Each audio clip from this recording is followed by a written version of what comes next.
Ayan, magandang umaga, magandang tanghali, magandang hapon, o magandang gabi sa inyong lahat.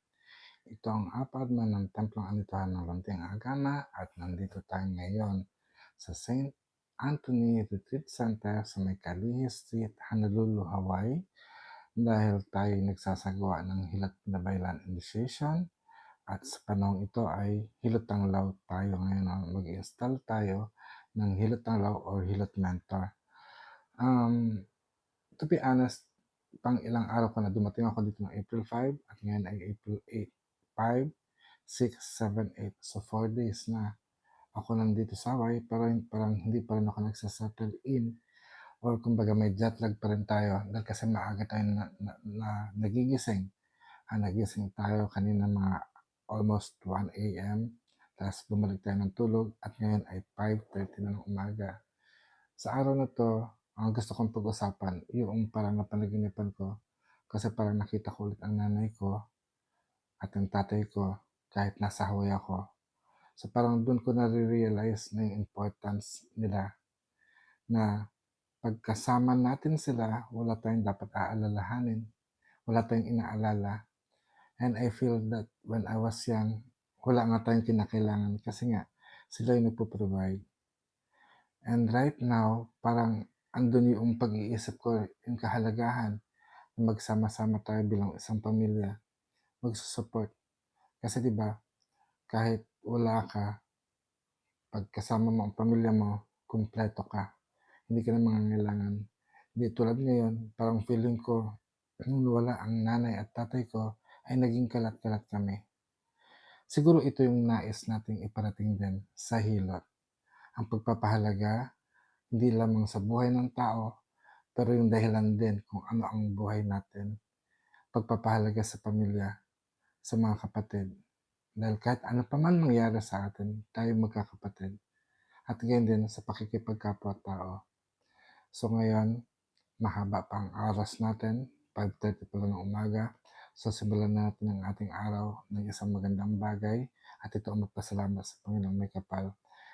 Hindi ko na alam o na-lose track na ako sa aking pagbibilang. Basta't ilang araw na lang ay birthday ko na. So ngayon, magsisimula na ako ng araw ko. So samahan niyo po ako. So oras natin ay 8:54 na ng umaga at tayo papasok na sa ating klase at sisilipin natin. Actually wala pa rin tayong turo ngayon, but then nag-start na ng klase at ito ay sa Hilot Tanglaw. So ang Hilot Tanglaw, ito ay mentoring. So tinuturuan nila Darcy at Sunny at Benji ang ating mga estudyante noong last August para naman sila na ang papalit sa akin magturo. So samahan nyo ako, puntahan natin sila. Ayan, ang classroom natin ay nasa Bishop Libert Hall at makikita nyo nakabukas sila kasi ang aircon kaya open lang ang classroom.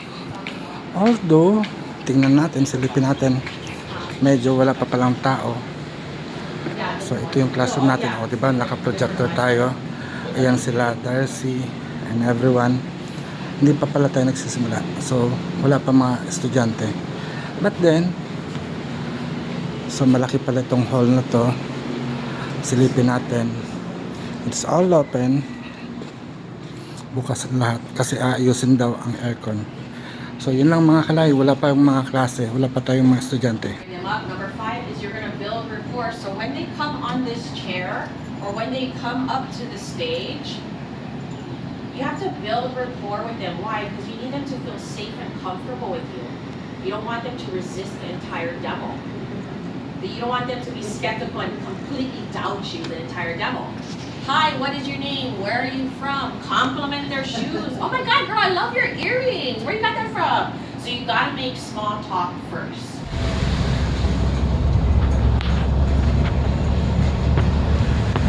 Well, Apo, you prayed for clear weather. I did. Yeah. I prayed for clear weather today.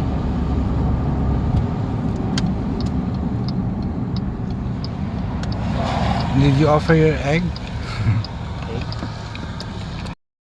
Ayun ang mga kalahi, andito tayo sa isang bahagi ng Hawaii na malapit sa bundok at magsasagawa tayo ng ritual ngayon dito sa malapit dito sa puno ng mangga dahil meron tayong dalawang i-initiate na magiging doktor ng hilot sa araw na ito, pero wala tayong video kundi ito na lang ang huling video natin for now, and then after ng ritual doon ulit tayo mag-video.